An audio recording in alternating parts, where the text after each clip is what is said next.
요한복음 14장 16절 먼저 우리 합독을 한번 해보도록 할게요. 요한복음 14장 16절 우리 함께 읽어보도록 하겠습니다. 읽겠습니다. 시작. 내가 아버지께 구하겠으니 그가 또 다른 보혜사를 너희에게 주사 영원토록 너희와 함께 있게 하리니. 아멘. 네, 그리고 요한복음 16장 7절 한번 보도록 할게요. 시작. 그러나 내가 너희에게 실상을 말하노니 내가 떠나가는 것이 너희에게 유익이라. 내가 떠나가지 아니하면 보혜사가 너희에게로 오시지 아니할 것이요 가면 내가 그를 너희에게로 보내리니. 아멘. 네, 우리가 사도신경을 보면서요 성부 하나님 그리고 성자 하나님까지 우리가 살펴봤습니다.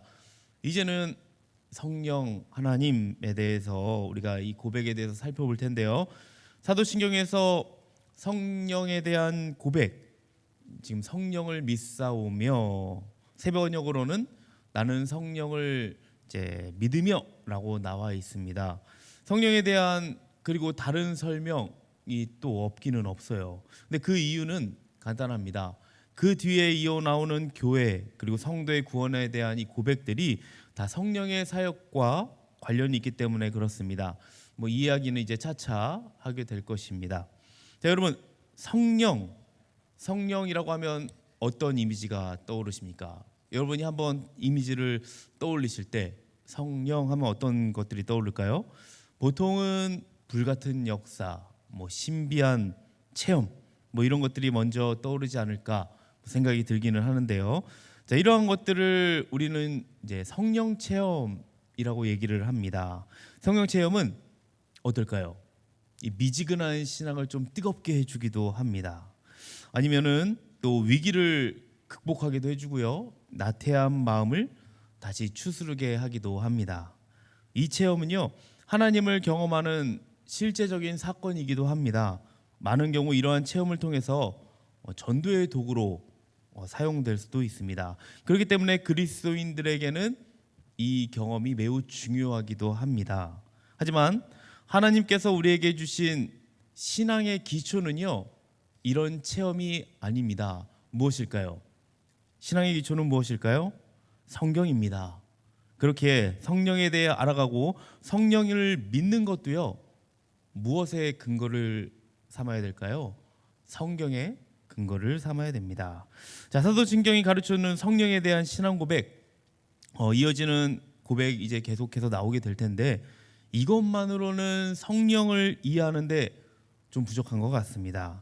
그래서 성경이 말하는 이 성령 하나님 어떤 분인지 조금 더 자세히 우리가 성경으로 한번 살펴보도록 하겠습니다. 그래서 성경을 좀 찾는 일이 오늘 조금 많을 것 같습니다. 자, 첫 번째로 성령의 정체성에 대해서 말씀을 드리면요, 성령님은요 도우시는 하나님입니다. 예수님이 성령을 어떻게 불렀는가 보면 알 수 있습니다. 요한복음 14장 16절 한번 보도록 하죠. 거의 다 요한복음에 나오고 있습니다. 한번 같이 읽어보도록 할게요. 시작. 내가 아버지께 구하겠으니 그가 또 다른 보혜사를 너에게 주사 영원토록 너희와 함께 있게 하리니. 우리가 방금 읽었죠? 여기서 보혜사가 나오는데요, 약간 어려운 단어이기도 하죠. 네, 한자인데요, 지킬 보, 은혜해, 그리고 스승 사자를 사용하고 있습니다. 그러니까 어떤 뜻입니까? 우리를 지키시고 은혜를 주시며 가르치시는 분, 이게 보혜사의 의미입니다. 좀 말은 어려운데요, 뜻이 그래도 잘 맞아요. 헬라어로도 파라클레이토스라고 합니다. 그러니까 우리 곁에서 우리를 돕기 위해 오신 분, 이게 헬라어의 의미거든요. 한마디로 성령은 우리를 도우시는 분이다 라고 이렇게 말할 수 있을 것 같습니다. 이처럼 우리는 보혜사라는 이름 안에서 이 성령의 사역을 여러분이 이해를 하셔야 됩니다. 만약 보혜사 안에서 이해하지 않으면요, 성령을 매우 다르게 해석할 수가 있어요. 어떤 뭐 에너지의 근원, 아니면 성령을 뭐 힘, 뭐 이런 능력으로 생각하게 됩니다. 이렇게 이해하면요, 어떤 현상이 발생하냐면요, 성령 집회라는 타이틀을 내걸고 집회를 하기도 합니다. 들어보셨죠? 성령 집회, 어디서 안 보셨나요? 안 들어보셨는 분들도 있는 것 같긴 합니다. 성령 집회. 네, 어떻습니까? 많은 교회에서 이 성령 집회라는 타이틀을 갖고 집회를 하거든요. 자, 왜 이런 타이틀을 갖고 집회를 할까요? 단순히 성령을 성도들에게 뭔가 성령은 이렇게 성도들에게 특별한 힘을 주는 그런 존재로 여기기 때문에 그런 것입니다. 그래서 이상한 기도원 같은데 가면요, 성령 받아라. 그런 뭐 이렇게 뭔가 이렇게 모르겠어요. 저는 어렸을 때 보기는 했는데 여러분 본지 모르겠어요. 성령 받아라 하면서 이렇게 성령 던져줘요. 그러면 어떻게 될까요? 성령을 이렇게 받아서 이렇게 먹습니다. 네. 그런 걸 제가 어렸을 때 굉장히 제가 충격적이었어요. 그래서 기억이 납니다. 아니면은 제가 이렇게 그 어디 영상으로 본 것 같아요. 이게 성령 받아라 이렇게 하면서 이렇게 딱 뭔가 이렇게 에너지파 같이 쏩니다. 그럼 어떻게 될까요? 네 맞아요. 준표 형제 같이 쓰러져요. 이렇게 막 뒤로 넘어갑니다. 여러분 그런 거 보신 적 있죠? 네. 그런 것들이 해요. 맞고 쓰러지기도 해요. 자, 이런 장면을 직접 혹시 보신 분이 계십니까? 그래요. 우리 도원교회 우리 청년들은 이 도원교회라는 좋은 곳에 있었기 때문에 아마 보지는 못했을 것 같습니다. 그래 지금도 수많은 데서요 이런 일들이 벌어지고 있습니다. 자, 왜 이런 일들이 벌어지냐면 성령에 대한 이해를 잘못했기 때문에 생기는 일입니다. 초대교회 때는 성령이 다양하게 역사했습니다. 우리나라에서도 마찬가지예요. 복음이 들어오기 초기 상황에서는 성령이 굉장히 많은 일들을 했어요. 여러 형태로 역사하심을 볼 수 있었습니다. 분명한 건 성령께서 놀라운 역사도 일으키시지만 이 보혜사, 우리가 이제 헬라어로 파라클레이토스 이거 제대로 살펴보면 그것이 다가 아님을 알 수 있습니다.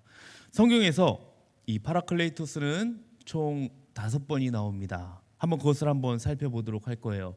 첫 번째 요한복음 14장 16절에 나옵니다. 한번 같이 읽어볼까요? 자, 읽어보겠습니다. 시작.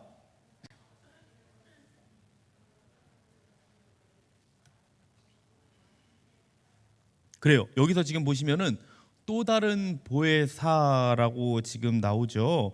여기서 또 다른 이거 의미는요. 똑같은데 구별되는 다른 것입니다. 자, 즉 성령은 예수님과 똑같은데 구별되는 분으로서 예수님과 똑같은 사역을 하신다는 뜻이에요. 그 사역이 무엇이냐? 거기 밑에 나오는 우리와 함께 하시는 것, 이것입니다. 성령은 우리 안에 거하심으로써 우리와 영원히 함께 하신다는 것입니다.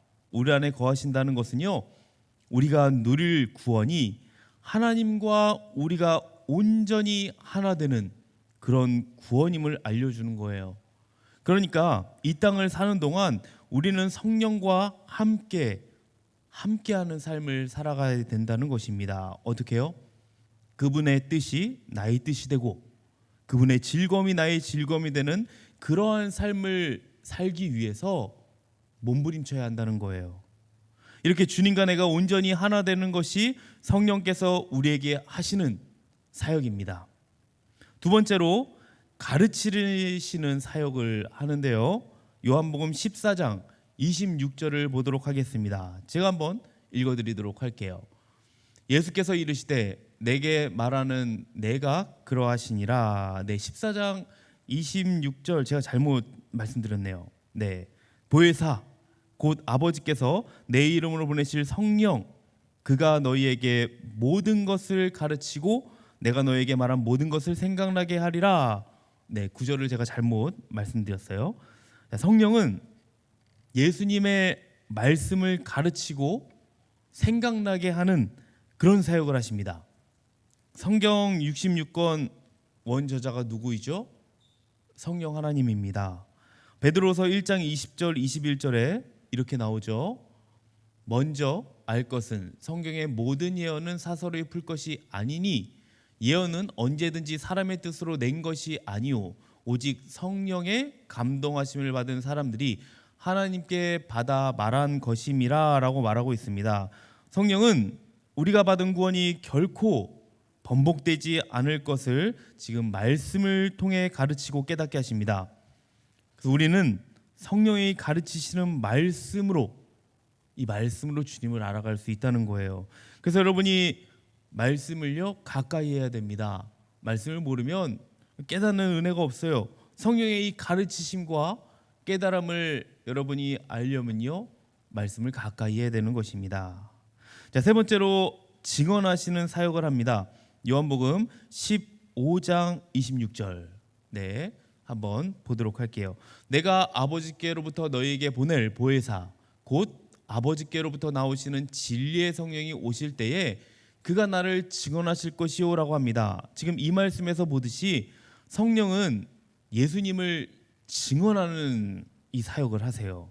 그래서 오순절 성령이 이 사도들에게 임했을 때 사도들이 성령이 오셨을 때 성령을 전했나요? 아닙니다. 성령이 오시고 나서 처음부터 끝까지 예수 그리스도만 선포했습니다. 그래서 우리가 성령 충만하면요 예수 그리스도를 전할 수밖에 없는 것입니다.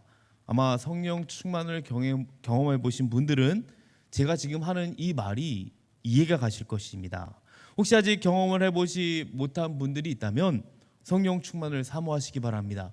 성령 충만할 때요 예수 그리스도를 선포할 수밖에 없음을 여러분이 깨닫게 될 것입니다. 자, 네 번째로 유익하게 하시는 사역을 해요. 요한복음 16장 7절 한번 보도록 하겠습니다. 자, 요거는 같이 한번 읽어보도록 할게요. 시작. 그러나 내가 너희에게 실상을 말하노니 내가 떠나가는 것이 너희에게 유익이라. 내가 떠나가지 아니하면 보혜사가 너희에게로 오시지 아니할 것이요 가면 내가 그를 너희에게로 보내리니 라고 합니다. 여러분 예수 믿고 주변 사람들에게 모르겠어요. 여러분들은 어렸을 때부터 예수를 믿어 왔을 것 같아요. 대부분이 아마 모태신앙으로 보여집니다.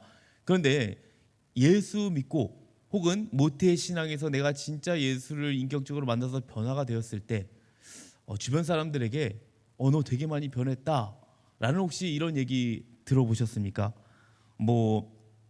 딱 갑자기 막 변화가 된 거죠. 주변 사람들에게 이런 얘기를 저는 다 들어봤으면 좋겠는데요. 나뭇가지가 흔들리면 어떻습니까? 바람이 불고 있다는 것이 알듯이요. 사람이 변화되죠.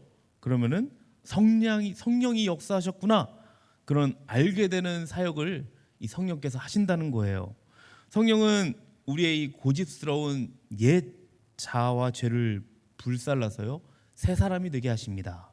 그러니까 제가 성령 충만할 때 그래도 이런 소리를 좀 많이 들었던 것 같아요. 과거에 나쁜 습관들이 다 끊어지게 되더라고요. 그리고 예수로 사니까 주변 사람들이 굉장히 저를 신기하게 보고 그리고 되게 많이 달라졌다라는 말을 많이 했었습니다. 심지어 얼굴까지 변화됐다고, 얼굴까지 바뀌었다고 제가 한번 말씀드린 적이 있죠. 사람들이 저보고 자꾸 얼굴이 달라졌다고 하는 거예요. 그래서 저는 달라진 게 없는 것 같은데 하고 사진을 비교해 봤죠. 예전 사진과 지금 그래도 이게 사진을 이렇게 한번 찍어서 봤더니 달라진 거는 그렇게 없는데 있어요. 달라진 게 뭐냐면 눈빛이 달라졌더라고요. 굉장히 이게 사진이 눈빛이 달라져서 이게 사람들이 눈빛을 보고 또 달라졌다고 생각을 하는구나. 아무튼 얼굴까지 변화되는 것을 볼 수 있습니다. 자, 이처럼 성령은 우리를 새 사람이 되게 하고 유익을 줍니다. 그렇다고 내가 생각하는 그런 유익은 아닙니다. 하나님이 나에게 원하시는 유익이에요. 우리에게 유익이 있다면 우리를 망하게도 하실 수 있습니다. 혹은 아프게도 하실 수 있습니다. 그러므로 어떠한 상황이 여러분 찾아오더라도요 실망하지 마시고 낙심하지 마시고 이것을 통해서 이 상황을 통해서 하나님이 나에게 어떤 유익을 주실까 한번 기대감을 갖고 여러분 한번 성령님 의지하고 한번 신뢰하시기 바랍니다. 마지막으로 다섯 번째 변호하시는 사역인데요. 요한일서 2장 1절을 한번 보도록 하겠습니다. 2장 1절 제가 읽어드릴게요. 나의 자녀들아 내가 이것을 너에게 쓰면 너희로 죄를 범하지 않게 함이라. 만일 누가 죄를 범하여도 아버지 앞에서 우리에게 대언자가 있으니 곧 의로우신 예수 그리스도 신이라. 성령은 하나님 앞에서 우리를 변호하고 대언하는 이 사역을 하십니다. 그리고 중요한 게 있는데요, 죄를 깨닫게 하시고 회개하는 사역을 하신다는 거예요. 여러분이 말씀을 대할 때, 뭐 지금 말씀을 여러분이 듣는 가운데, 아니면 여러분이 말씀을 볼 때, 그럴 때 막 어느 때는요 내 죄가 막 생각이 날 때가 있습니다. 막 찔림이 있을 때가 있어요. 그거는 거의 성령이 깨닫게 하는 것입니다. 그때 여러분 그냥 지나가거나, 깨달음이 왔는데 지나가거나 넘어가지 마시고, 여러분 그때 회개하시고, 여러분 그것을 갖고 더 여러분 묵상하시면서 기도하시기 바랍니다.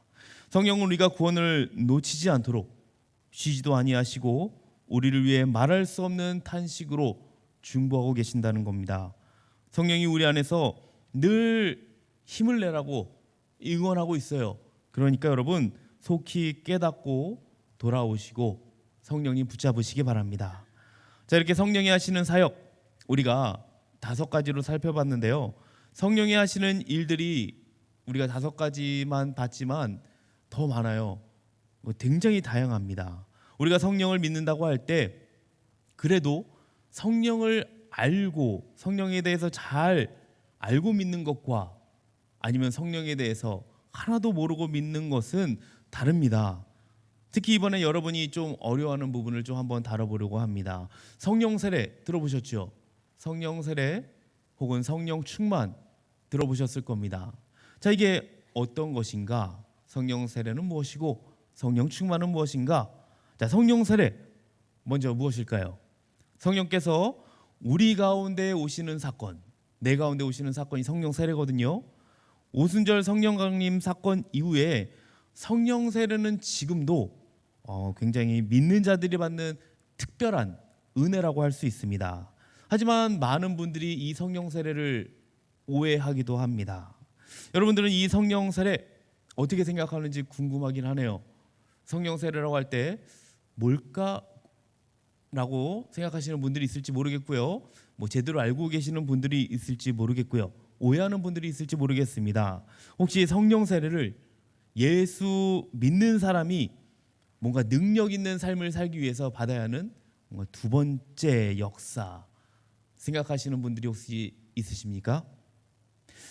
아마 우리 동원교회 청년들은 그래도 이렇게 생각하지는 않을 것 같습니다. 많은 분들이 성령 세례를 어떻게 생각하냐면요, 예수 믿고 나서 또 다른 무언가를 받아야 된다. 성령 세례를 할 때는 이 성령 세례는 예수 믿고 나서 또 다시 받아야 되는 다른 무언가로 생각을 합니다. 근데 여러분 성령 세례는요 예수 믿는 자에게 임하는 첫 번째 역사입니다. 오순절파나 은사주의에서 말하는 신비한 체험이나 이 방언이 성령 세례를 받았다는 결정적인 증거도 아닙니다. 세례 무엇이죠? 세례 옛자가 죽고 주 안에서 다시 새롭게 태어나는 것, 이게 세례잖아요. 그러므로 성령으로 세례 받았다는 것은요 옛자가 죽고 주 안에서 새롭게 태어나서 성령과 더불어 살아가게 되었다는 뜻입니다. 그렇게 성령 세례는 예수를 구주를 믿었을 때 주어지는 단 한 번 은혜의 선물이라고 할 수 있습니다. 아까 말씀드렸다시피 그리스도인이 받는 뭐 제2의 능력이나 뭐 은사가 절대 아닙니다. 성령 세례를 받는 증거는 오히려 하나님, 저는 주님의 은혜가 아니고서는 살아갈 수가 없습니다라는 이런 고백이에요. 주님은 승천하시면서 우리에게 모든 민족에게 세례를 베풀라고 명령을 하셨습니다. 이 명령은 어떤 의미에서 너희의 옛 자아가 죽고 성령으로 살아가는 모습을 보여주라는 것이기도 합니다. 이와 같이 우리 동원교회 청년들이 성령과 더불어 성령으로 살아가는 삶이 되시기를 소망합니다. 자, 이번에는 성령 충만에 대해서 한번 알아보도록 하겠습니다.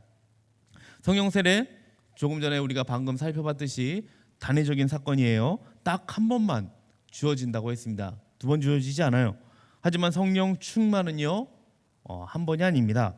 성령 세례를 삶 속에서 끊임없이 작용하는 반복적인 사건이라고 할 수 있을 것 같아요. 이게 무슨 말이냐면 에베소서 5장 18절에 이어서 19절부터는 이 성령 충만한 삶이 어떤 삶인가 설명을 해주고 있거든요. 성령 충만의 삶에 대해서 제가 지금은 읽지 않겠습니다. 좀 길어서 궁금하시면 여러분이 에베소서 5장 19절에서 한번 21절 한번 읽어보시면 될 것 같아요. 성령 충만한 삶에 대해서 19절에서 21절까지 설명한 다음에 그 뒤에 나오는 부분이 아내들이요, 뭐 남편들아, 자녀들아, 뭐 종들아, 상전들아 하는 이 교훈들이 그 뒷부분에 또 나옵니다. 그런데 이것도요, 성령으로 충만하게 된 자들의 삶의 모습을 보여주고 있어요. 결국 성령으로 충만해진다는 것은 에베소서 5장 17절에 나오듯이 오직 주의 뜻이 무엇인가 이것을 이해해서 내 삶을 주의 뜻대로 맞추어가는 삶, 이거예요. 이처럼 성령으로 충만해지는 것이 우리가 봤을 때 매우 좀 뭔가 어려워 보입니다. 주의 뜻에 맞추어 살아간다? 어떻습니까? 굉장히 어렵지 않습니까? 맞아요. 특히 주의 뜻대로 맞추어 이렇게 삶을 살아가다 보면요, 고집이 없어지게 되고요, 겸손해지게 되고, 뭐 긍휼과 사랑이 많은 사람으로 되어 살아가게 돼요. 근데 이런 삶이 말이 쉽지, 여러분 실제로 내가 그렇게 살아가다 보면 어떻습니까? 삶에서 내려놓아야 될 부분들이 너무나 많아요. 내가 부딪히는 게 너무 많다는 거예요. 그래서 이 살아가다 보면은 내가 정말 바보 같다는 생각이 들 때가 있습니다. 이렇게 사는 게 맞나? 라는 생각이 들 때가 분명히 들게 됩니다. 근데 이 바보 같은 삶을요, 우리는 반복적으로 구해야 되는 겁니다. 그 성령 충만, 이미 우리 안에 와 계시는데, 성령님 우리 안에 계시는데 성령님 오시옵소서 그런 기도하지 마시고, 성령께서 나를 더 많이 주의 뜻으로 채우시고 나를 장악하시도록 그렇게 기도를 우리가 구했으면 좋겠습니다. 여러분, 예수님이 승천하시고 성령님이 오순절 때 오셨습니다. 이때 어떤 일들이 이루어집니까? 각 사람이 방언을 말하고 베드로가 복음을 전하자 이 신도의 수가 3천이 더하는 일이 일어나죠. 자, 이 사건은 구약의 한 사건과 이 대칭을 이룹니다. 어떤 사건일까요? 어떤 사건과 대칭을 이룰까요? 3천 명이 산 사건, 3천 명이 죽은 사건 혹시 기억이 나십니까? 제가 설교를 한 적이 있습니다. 출애굽기 19장 사건이죠. 이스라엘 백성이 애굽 땅을 떠난 지 3개월 된 그날 시내산에 도착을 합니다. 그때가 오순절 기간이에요. 백성들은 시내산 앞 광야의 장막을 쳤고, 모세는 어디 올라갑니까? 시내산 올라가서 하나님께 율법을 받습니다. 근데 10계명을 받았는데 너무 안 내려오는 거죠. 안 내려오니까 어떡합니까? 백성들이 아론을 부추겨서 금송아지 우상을 만듭니다. 그리고 그 금송아지를 보면서 뭐라고 해요? 보라, 우리를 애굽에서 인도하여 낸 신이로다 라고 열광을 합니다. 이 금송아지 우상 사건은요, 단순히 그냥 하나님을 버린 사건이 아닙니다.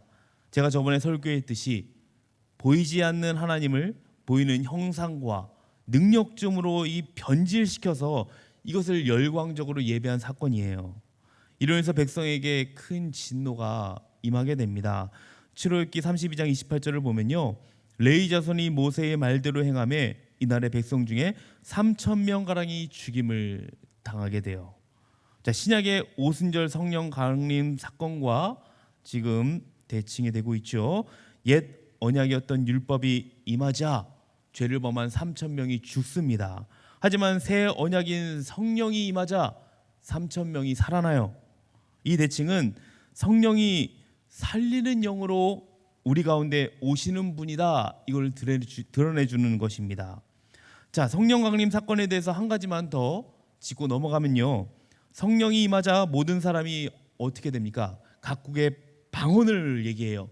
이 방언은 그냥 뭐 샬라샬라 뭐 하는 그런 방언이 아니라 진짜 각국 언어로 이 방언을 얘기합니다. 자, 이는 성령을 받으면요 반드시 방언을 얘기한다, 그렇게 얘기도 하기도 합니다. 어디 그 교단에서는요. 근데 아니에요. 바벨탑 사건으로 각 나라와 족속과 백성과 언어가 나뉘었지만 성령의 교통하시는 복음으로 말미암아 이제 다시 하나가 되는 역사가 시작되었다는 상징이에요. 상징. 이 성령의 역사가 오늘날에도 계속되고 있는 것입니다. 성령으로 인해 우리는 하나님과 하나가 됩니다. 그리고 교회가 하나가 됩니다. 그리고 우리 비즈니스 청년부도 하나가 됩니다. 율법이 아니라 성령과 함께 할 때만 우리는 하나가 될 수 있다는 것 여러분 명심하시기 바랍니다.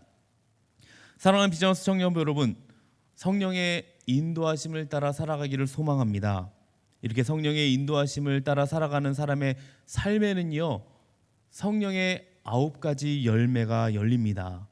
갈라디아서 5장에 보면요, 성령의 열매를 이야기합니다. 여러분이 잘 아는 내용이에요.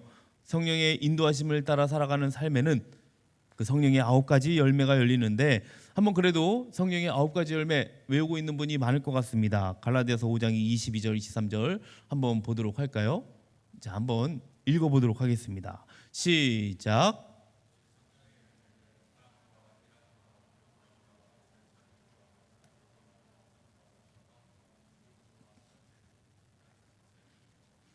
그래요. 자, 한번 여기를 비춰주시고 9가지 내용이 나옵니다. 자, 내가 성령의 인도하심을 받고 있는가 알고 싶다면 이 9가지 덕목에서 얼마큼 나타났는가 한번 체크해 보면 되겠습니다. 제가 한번 100점을 드릴게요. 9가지 10점씩 드리고 그리고 뭐 10점은 기본 점수로 하죠. 보너스로 드리고 자 10점에서 한번 여러분이 9가지 이거서 한번 채점을 한번 해보시기 바랍니다. 이거는 몇 점? 이거는 몇 점? 여러분 한 몇 점 정도 되십니까? 이 9가지 열매 한번 채점 계산을 한번 합산을 해서 낙제 점수를 몇 점으로 잡아야 될까요? 50점? 50점 혹시 미치 있을까요? 네, 제가 보기에는 여러분들 아주 훌륭해서 다 50점 위는 될 것 같습니다. 그래요. 우리가 뭐 이런 신앙을 수치화시켜 가지고 뭐 말이 안 되죠. 뭐 이렇게 해서 수치한다는 건 말이 안 되는데요. 뭐 정확한 것도 아닙니다. 그래도 나는 그래도 지금 어떠한가? 내 상태는 좀 지금 어떠한가? 한 번 정도는 좀 고민해 볼 수 있을 것 같습니다. 우리가 말로만 뭐 성령의 열매, 뭐 성령의 열매 하면서 인생의 목적을 세상 사람들과 똑같이요. 출세에 그리고 뭐 부함과 건강에 두고 산다면 세상은 교회의 말에 귀를 기울이지 않을 것입니다. 이런 시대 가운데 우리가 어떻게 살아가야 될까요? 이 시대 가운데 우리는 어떻게 성령의 열매를 맺으며 살아가야 됩니까? 유일한 방법이 있는데요. 유일한 방법이요. 성령을 믿사오며 오늘 이 고백 붙들고 사는 거예요. 이 고백이 무엇입니까? 성령께서 내 안에 계셔서 영원히 함께 하시며 나를 가르치시고 그리스도를 증언하게 하시고 하나님 나라를 세워가도록 성령의 열매를 맺게 하시는 하나님, 그 하나님을 내가 믿습니다 라는 결단이에요. 성령께 내 삶을 의탁할 때 내 삶은 점점 사라지고 내주하시는 성령이 점점 내 삶의 주인이 되는 진짜 그리스도인이 될 수 있습니다. 여기 계신 모든 분들이 성령의 인도하심을 따라 살아가기를 축복합니다. 성령이 지배하는 삶, 하나님의 뜻을 이뤄가는 우리 비전스 모든 청년들 되시기를 주님의 이름으로 축복합니다. 아멘. 우리 함께 이 시간 찬양하고 우리 함께 기도했으면 좋겠습니다. 우리 성령이 오셨네. 우리 함께 찬양하고 우리 기도의 자리로 나가도록 하겠습니다.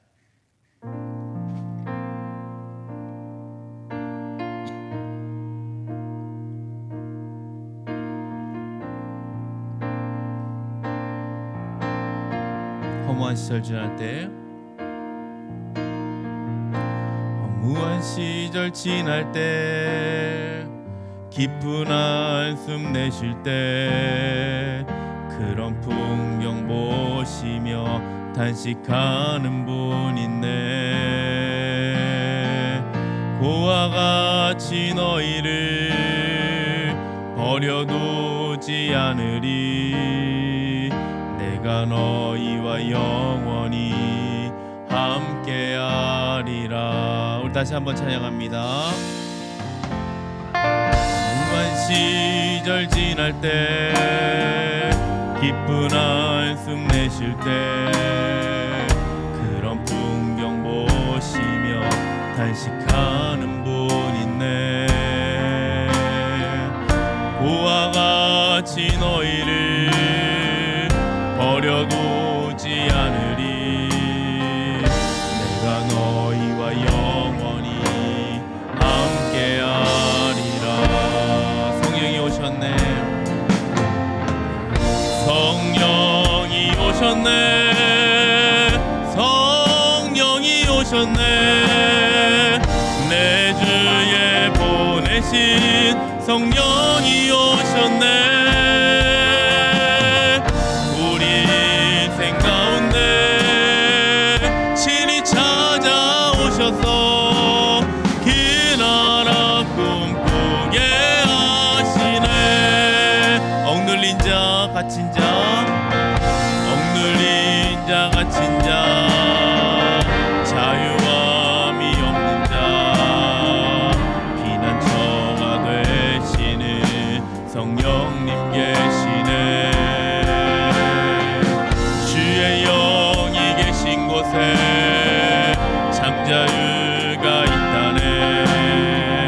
진리의 영이신 성령이 오셨네. 성령이 오셨네.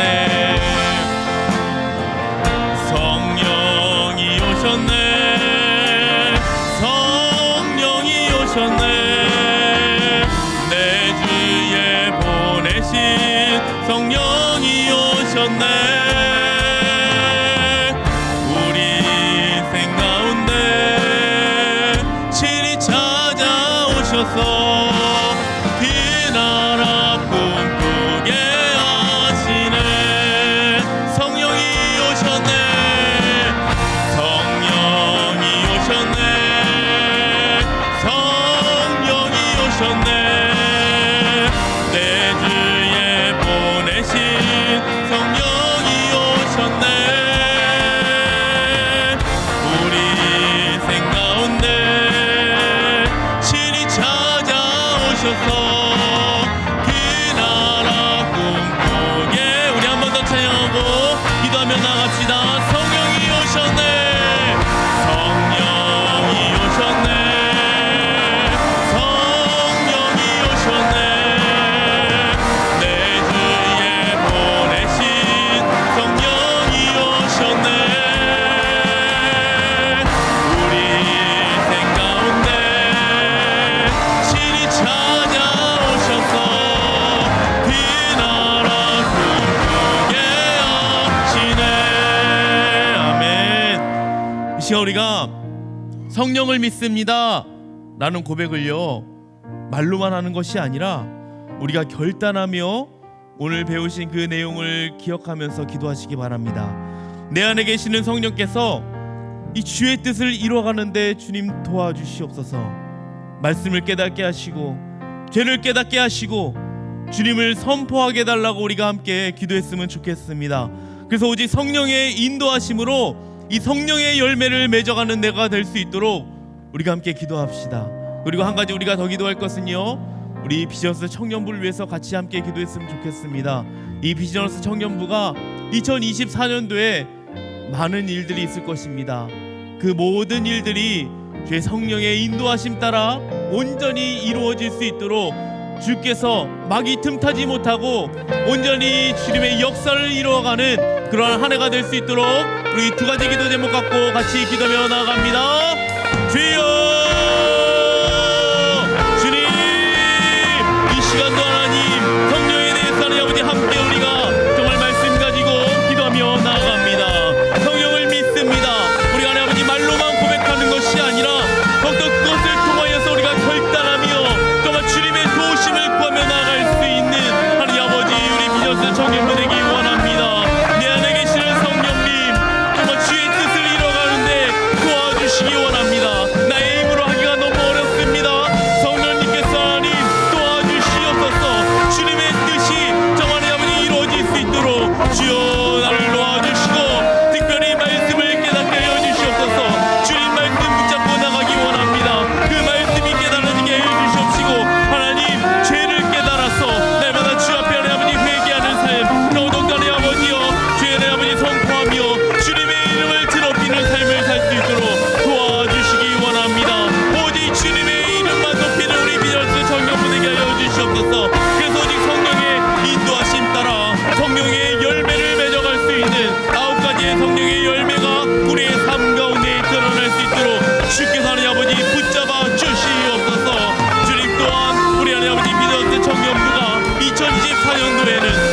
하늘에서 역사하시는 하나님 아버지, 우리가 성령께 온전한 삶을 맡겨드립니다. 성령께 의탁할 때 나는 점점 사라지고 온전히 성령이 내주하시는 삶, 성령이 내 삶의 주인이 되시는 삶을 우리가 살아가기를 소망합니다. 성령의 인도하심을 따라가는 우리 비전스 청년부 되게 하여 주시옵시고, 특별히 하나님, 우리 청년부가 이번 한 해에는 정말 말씀과 기도로 성령 충만한 삶을 살아갈 수 있도록 주님 도와주시옵소서. 주의 뜻을 이루어가는 우리 청년부 되게 하여 주시옵시고, 한 명 한 명 더욱더 성장하여서 정말 하나님 영적인 사람 되게 하여 주시옵소서. 정말 이 어지럽고 이 악한 세대 가운데에 온전한 성령의 열매를 맺어가는 우리 비전스 청년부 모두가 되게 하여 주시옵소서. 감사드리며 예수님 이름으로 기도합니다. 아멘.